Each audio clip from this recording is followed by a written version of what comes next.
هایی که نقد میکنن لوکس نقد میکنن. نقد لوکس خیلی جا نداره. باید قشنگ به مردم بگن اگه برجام نبود چی میشد.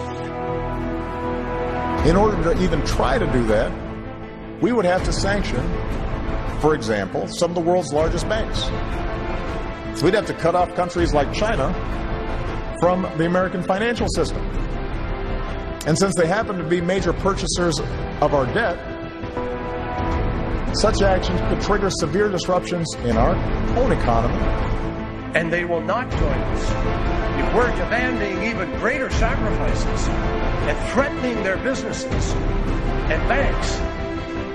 And, by the way, raise questions internationally about the dollar's role as the world's reserve currency. For the American dollar to cease to be the reserve currency of the world, which is already bubbling out there. If, in fact, we rejected this deal, we would be putting Iran in the driver's seat. I think the sanctions would begin to dissolve. They would not be as effective. So ironically, Iran would get some of that $56 billion back anyway, and their economy would begin to improve anyway. We are in a place that some people thought was unimaginable and others unacceptable. Do you remember the debate over how much money Iran was going to get? Sometimes you hear some of the presidential candidates putting a mistaken figure out of 155 billion. We never thought that. Others thought it would be about 100 billion because there was supposedly 100 billion that was owed and so forth.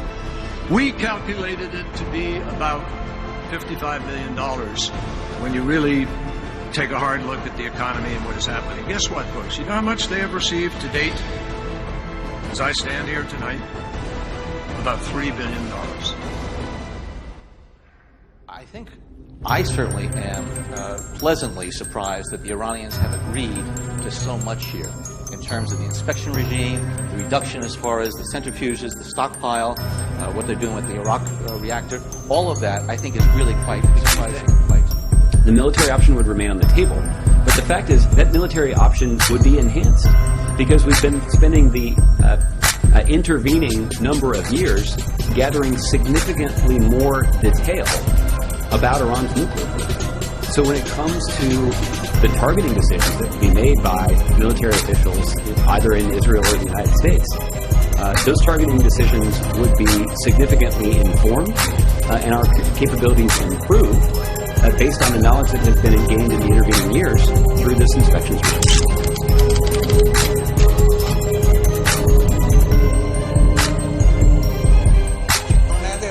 باید قشنگ به مردم بگن اگه برجام نبود چی میشد.